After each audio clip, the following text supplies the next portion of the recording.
Donc, l'association d'aide aux victimes d'infractions du Var est présente sur le département depuis plus de 35 ans, avec une place très particulière dans l'accueil et l'aide aux victimes, puisque la VIV est la seule association agréée par le ministère de la Justice sur le département. Cet agrément implique et induit un accompagnement très spécifique des victimes de façon générale et des victimes de violences conjugales en particulier, puisqu'il nous fait travailler en partenariat privilégié avec les parquets, le parquet du tribunal judiciaire de Toulon et le parquet du tribunal judiciaire de Draguignan. Donc nous sommes au cœur de la chaîne de la procédure pénale et dans un travail qui est vraiment lié avec les parquets et avec aussi les forces de l'ordre. Alors, notre travail, quand nous recevons une victime, c'est de l'accueillir de façon humaine, de l'écouter, de l'informer, donc de l'informer sur ses droits, sur ce qu'elle peut mettre en place, quelles sont les solutions qu'elle a face à elle, et de l'accompagner tout au long de la procédure pénale.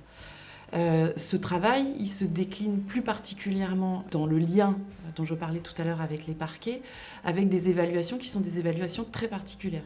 Une victime qui a déposé plainte, elle a déjà été évaluée par les forces de l'ordre, avec un questionnaire qui est un questionnaire dédié, qui a été travaillé afin de pouvoir recueillir toutes les informations de la victime. Mais cette évaluation, elle ne sera pas suffisante. Donc nous, notre travail, c'est de réévaluer la situation avec nos propres grilles. Et donc nous nous entretenons avec la victime pendant 1 heure et demie sur ce qu'on appelle une évaluation victime à la demande du parquet. Et nous balayons tous les problèmes. On balaye la dangerosité de l'auteur, les sentiments de la victime, sa position par rapport à son conjoint ou ex-conjoint, ses souhaits, sa situation sociale. Donc c'est vraiment un questionnaire qui est très étayé. Sur la base de ce questionnaire, nous allons formuler des préconisations que nous allons donner au procureur. C'est-à-dire que nous allons évaluer la situation et sa dangerosité et nous allons pouvoir dire que nous préconisons l'octroi d'un téléphone grave danger éventuellement ou d'un bracelet anti-rapprochement si les conditions légales sont réunies. Et ensuite, les magistrats prendront une décision à l'aune de ce que nous avons écrit dans ce rapport. En 4 ans, nous sommes passés de 300 à 1500 victimes accueillies par an au sein du service.